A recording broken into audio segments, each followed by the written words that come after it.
찬송가 370장 주 안에 있는 나에게 찬양하겠습니다. 찬송가 370장 주 안에 있는 나에게.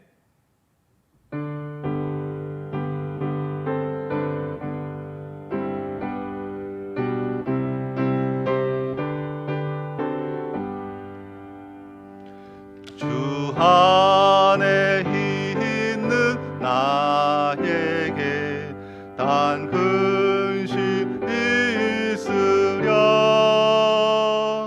십자가 밑에 나아가 내 짐을 풀었네. 주님을 찬송하면서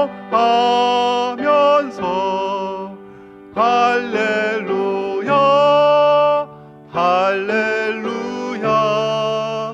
내 앞길 멀고 험해도 나 주님만 따라가리. 그 두려움이 면하여 내 기도 되었고 전날의 한숨 변하여 내 노래 되었네. 주님을 찬송하면서 할렐루야 할렐루야. 내 앞길 멀고 험해도 나 주님만 따라가리. 내 주는 자비하셔서 늘 함께 계시고 내 궁핍함을 아시고 늘 채워주시네.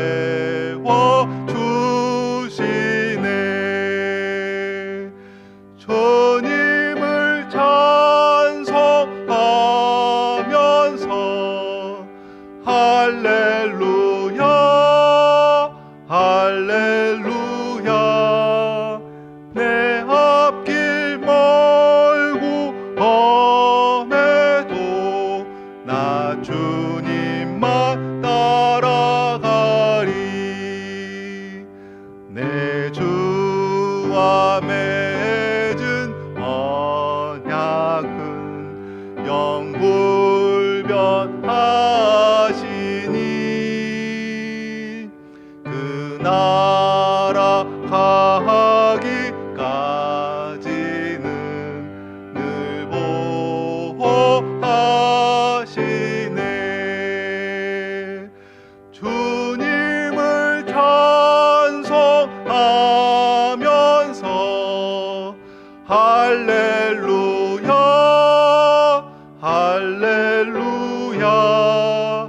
내 앞길 멀고 험해도 나 주님만 따라가리.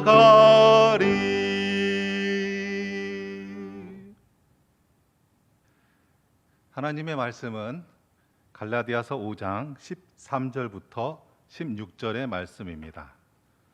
갈라디아서 5장 13절부터 16절의 말씀입니다.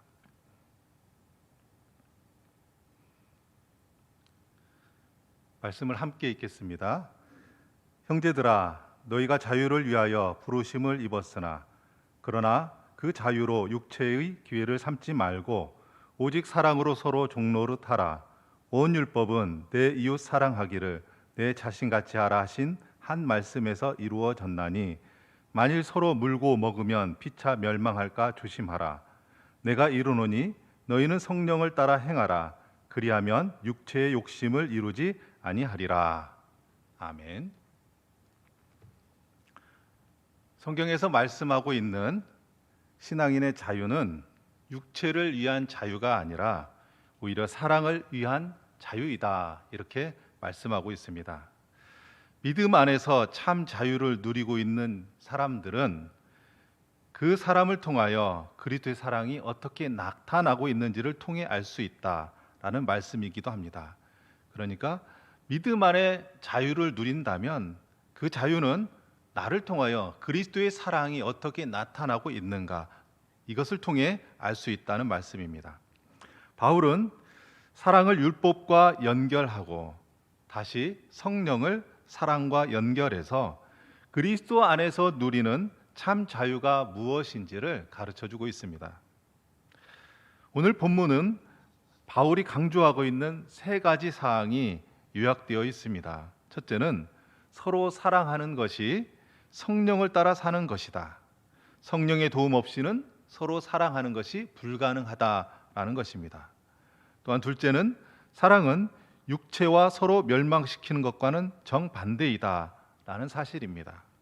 세 번째로 성령에 의한 사랑의 삶만이, 성령으로 인해서 살아가는 이 사랑의 삶만이 율법의 진정한 목적을 실현시킬 수 있다, 이렇게 말하고 있습니다. 그러므로 성령을 따라 사는 사람은 율법을 지키지 않는 것 같아도 결국 율법을 지키는 사람이다. 반면에 성령을 따르지 않으면 율법을 지키는 것 같아도 결국 율법을 지키지 않는 사람이다 라고 말하고 있습니다. 왜냐하면 율법의 최종 목적은 사랑의 성취이기 때문입니다. 좀 더 쉽게 설명하자면 율법은 사랑을 성취하기 위한 수단과 방법이 됩니다. 그리고 율법이 이루고자 하는 목적이 사랑입니다. 수단과 방법은 당장 눈에 보이는 것들입니다. 내가 어떻게 행하느냐, 무엇을 행하느냐, 내 눈에 당장에 보이는 것들이죠. 그러나 내가 이루고자 하는 목적, 꿈, 비전, 이것은 아직 실현되지 않았기에 당장 눈앞에 보이지 않습니다. 그래서 목적을 달성하기 위해 또 꿈과 비전을 이루기 위해 열심히 노력하다 보면 나의 목적이 아닌 수단과 방법에만 집중하게 될 때가 있습니다. 또 그렇게 하고 있는 나의 모습을 발견하게 되기도 하죠. 우리의 신앙생활도 그렇습니다. 예수님을 잘 믿으려고 뭔가를 열심히 하게 됩니다. 그런데 열심히 하다 보면 예수님은 잊어버리고 열심히 하고 있는 그 일, 그것에만 집중하게 될 때가 있습니다. 율법이 사람을 위해 있는 것이지 사람이 율법을 위해 있는 것이 아닙니다. 바울은 자신이 율법을 위해 살았던 사람입니다. 그 누구보다도 율법을 잘 알았고 그 누구보다도 율법을 더 열심히 지켰고 또 율법을 어기고 범하는 사람을 잡아들였죠. 그런 바울이 다메섹으로 가는 길에 예수님을 만나는 사건을 통하여 자기 자신을 얽어매고 있던 그 율법에서 해방되는 것을 경험했습니다. 그래서 예수 그리스도를 믿는 믿음만이 참 자유를 준다는 것을 깨닫게 되었습니다. 그렇게 깨달은 자유의 복음, 진리의 복음을 그가 갈라디아 교회에 전했는데 거짓 복음으로 인해 자유가 아닌 종의 길을 가려고 하고 있는 그 갈라디아 교인들을 보면서 마음이 아프고 참으로 속상했습니다. 또한 그들에게 거짓 복음을 전한 거짓 교사들과 거짓 형제들을 보면 화가 나지 않을 수 없었습니다. 하나님은 사람을 위해 신앙을 주셨고 또 우리의 신앙을 위해 율법을 주셨는데 눈에 보이지 않는 하나님보다 믿음의 목적보다 눈에 보이는 율법에 더 몰두하게 되었습니다. 마태복음 12장에서는 안식일 논쟁에 대한 말씀이 기록되어 있습니다. 예수님과 제자들이 안식일에 밀밭 사이로 갈 때에 제자들이 배가 너무 고파서 이삭을 잘라 먹었습니다. 그러자 바리새인들이 보고 예수님에게 제자들이 안식일에 하지 못할 일을 행하였다고 따져 물었습니다. 이때 예수님은 다윗이 시장할 때에 제사장 외에는 먹어서는 안 되는 진선병을 먹었던 이야기와 또 안식일에 제사장이 성전 안에서 안식일을 범해도 죄가 없다는 율법의 말씀을 가르쳐 주시면서 인자는 안식일의 주인이다 이렇게 말씀하셨습니다. 그리고 또 회당에 들어가셨을 때 한쪽 손 마른 사람을 보고 사람들이 예수님을 고발하려고 안식일의 병을 고치는지 안 고치는지 이런 것을 확인하려고 했습니다. 이때 예수님께 물었습니다. 그 손 마른 사람의 병을 고쳐주는 것이 옳으냐 옳지 않느냐. 그때 예수님은 이렇게 말씀하셨습니다. 양이 안식일에 구덩이에 빠지면 끌어내지 않겠느냐. 사람이 양보다 더 귀하지 않느냐. 안식일에 선을 행하는 것이 옳으니라. 이렇게 말씀하시고 손 마른 사람의 손을 고쳐주셨습니다. 오늘 본문 13절에서는 또 이렇게 말씀합니다. 형제들아 너희가 자유를 위하여 부르심을 입었으나. 성경이 말씀하고 있는 이 자유는 어떤 자유입니까? 안식일이더라도 사랑을 행할 자유입니다. 비록 안식일이지만 내가 예수님을 믿는 믿음에 따라서 행해야 될 그 사랑을 실천할 자유입니다. 믿음은 우리를 자유롭게 하는 것이지 우리를 억압하는 것이 아닙니다. 14절에서는 온 율법은 내 이웃 사랑하기를 내 자신과 같이 하라 하신 한 말씀에서 이루어졌나니 이렇게 말씀하고 있습니다. 바울은 이렇게 말하면서 율법의 최종 목적이 무엇이냐? 곧 사랑을 완성하는 것이다 라고 이렇게 설명하고 있습니다. 바울은 예수님을 통해 깨달은 사랑을 오늘 본문 13절에서 또한 이렇게 말합니다. 오직 사랑으로 서로 종노릇하라. 율법의 최종 목적은 사랑의 완성이고 그 사랑의 완성은 곧 서로 종노릇하는 것이다 라고 요약해서 간단하게 명료하게 설명하고 있습니다. 이것은 바울이 예수님을 통해 배우고 깨달은 것입니다. 예수님의 사랑은 사랑하는 대상, 내가 사랑하는 그 대상의 종이 되는 것이다 라고 가르쳐 주셨습니다. 바울은 하나님이신 예수님이 이 세상에 오셔서 사람과 같이 되셨을 뿐만 아니라 사람 중에서도 가장 낮은 사람, 종과 같이 되셨다라는 것을 깨달았습니다. 가장 낮은 곳에 종의 모습으로 오셔서 종보다도 더 낮은 우리를 오히려 섬겨주신 예수 그리스도를 통하여 사랑이 무엇인지를 깨달은 것이죠. 예수님은 이 사랑에 대해 말로만 가르쳐 주신 것이 아니라 말씀하신 그대로 행하고 보여주셨습니다. 예수님은 이 사랑 그 자체이십니다. 요한복음 13장에서는 예수님이 제자들의 발을 씻기신 사건이 기록되어 있습니다. 오늘날 우리처럼 그 당시 사람들이 양말을 신고 좋은 신발을 신고 그 다음에 깨끗한 길을 다녔던 것이 아닙니다. 그 당시에 양말이 어디 있고 신발이 어디 있습니까? 포장된 길이 어디에 있겠습니까? 맨발로 슬리퍼 같은 얇은 신을 하나 신고 더러워진 흙탕물 같은 그런 곳을 하루 종일 걸어다니고 돌아다니면 발이 얼마나 더러워져 있겠습니까? 예수님이 그 제자들의 발을 일일이 씻겨주시고 또 닦아주시면서 이렇게 말씀하셨습니다. 내가 주와 또는 선생이 되어 너희 발을 씻었으니 너희도 서로 발을 씻어주는 것이 옳으니라. 내가 너희에게 행한 것 같이 너희도 행하게 하려 하여 본을 보였노라. 예수님은 우리가 서로 종노릇 하는 것이 무엇인지 또 어떻게 해야 되는 것인지를 직접 보여주심으로 가르쳐 주셨습니다.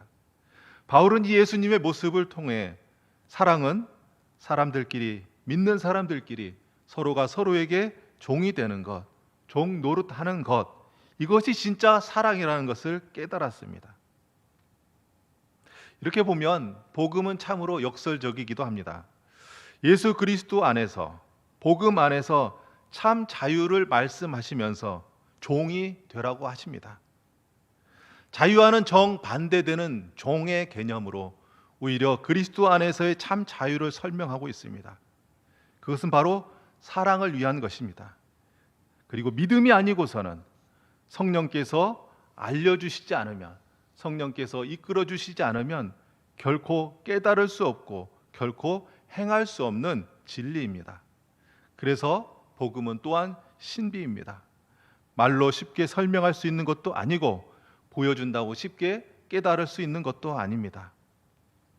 바울은 오늘 본문 마지막에서 성령을 따라 행하라 이렇게 말하고 있습니다.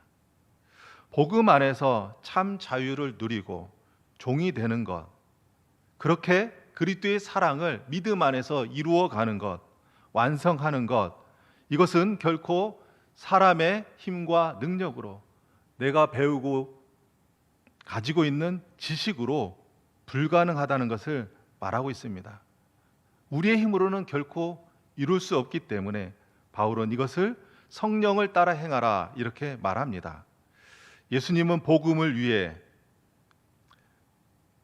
성령으로 충만한 사람이 되어 그 하나님의 맡겨주신 일들, 그 복음의 비전들을 위해 이 땅에서 행하셨습니다. 또한 바울이 성령의 사람이 되게 하셨고, 또 바울이 이 성령을 통하여 그리스도를 믿는 믿음 안에서 그 사랑을, 그 복음을 어떻게 증거하고 전해야 될지를 깨달아 알고 행하게 하셨습니다.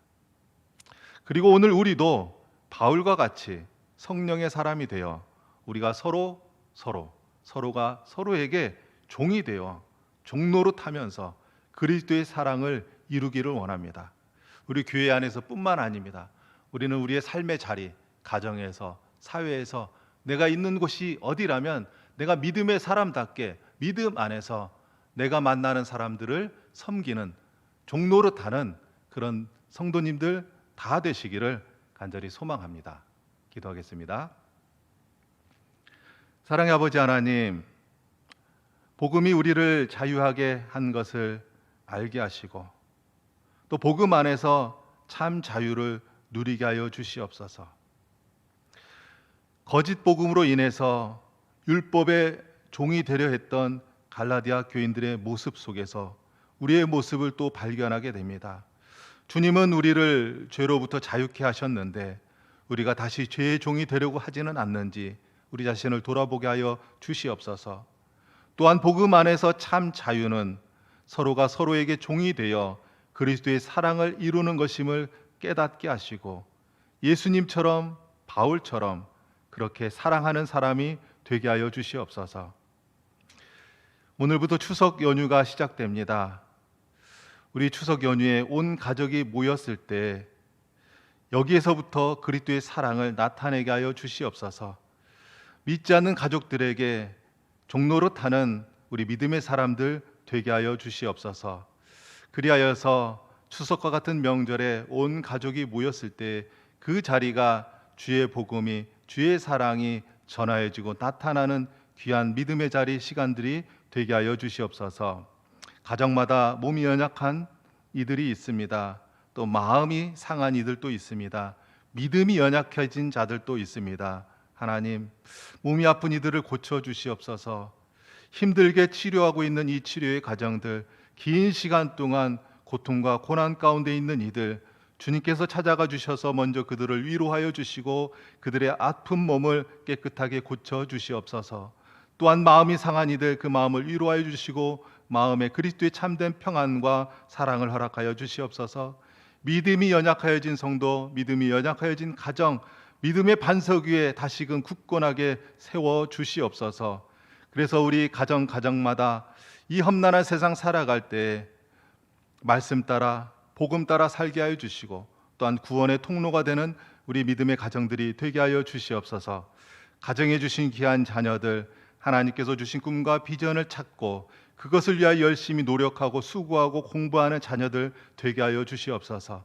세상에서 나를 위하여 사는 것이 아니라 주님을 위하여, 복음을 위하여, 그리스도를 위하여 살아가는 우리 믿음의 자녀들로 성장케 하여 주시옵소서. 우리의 자녀들 이것을 위해 열심히 학업하고 또 공부할 때 주님께서 지혜도 허락하여 주시고 또 대학 입학을 위해 준비하고 있을 때 하나님 수능 시험 잘 치를 수 있게 하여 주시고 또 군에 가 있는 자녀들, 유학 중인 자녀들, 해외에서 일하고 있는 자녀들, 멀리 떨어져 있지만 주님께서 그들과 늘 함께하여 주시어서 우리 자녀들의 삶을 그 앞날을 지키시고 인도하여 주시옵소서. 직장의 문제, 결혼의 문제, 출산의 문제로 가지고 간절히 구하고 있는 가정 가운데도 하늘의 크신 은혜 허락하여 주시고, 또한 각 가정마다 당면한 어려움이 있다면 주님이 함께하여 주시고 그것을 잘 이기고 극복할 수 있도록 도와주시옵소서. 교회를 위해서 간구합니다. 교육관 건축을 진행하고 있습니다. 하나님, 하나하나 모든 것 주님께서 세밀하게 이끄시고 인도하여 주시옵소서. 하나님의 뜻을 온전히 이루어 주시고 온 교회가 한 마음으로 기도하며 물질적인 어려움 없이 교육관 건축이 잘 진행될 수 있도록, 그리하여서 이 일을 통하여 우리 교회가 우리의 자녀 세대들을 잘 양육하고 또 그들을 그리스도의 사람으로 교육하는 기회가 되게 하여 주시옵소서. 나라 민족과 세계를 위해서도 기도하오니 이 세상 가운데 참으로 힘들고 어려운 일들 많이 있습니다. 전쟁으로 인해 고통받는 나라들, 지진으로 인해 많은 피해를 입은 나라들, 또한 홍수로 인해 많은 인명의 피해를 입은 나라들, 하나님, 나라마다 어려움 가운데 있는 그 어려움 속에 주님이 찾아가 주셔서 그들을 위로하여 주시고 믿음의 사람들이 그리스도의 사랑으로 도움의 손길을 또한 펼칠 수 있게 도와주시옵소서. 예수님의 이름으로 기도하옵나이다. 아멘.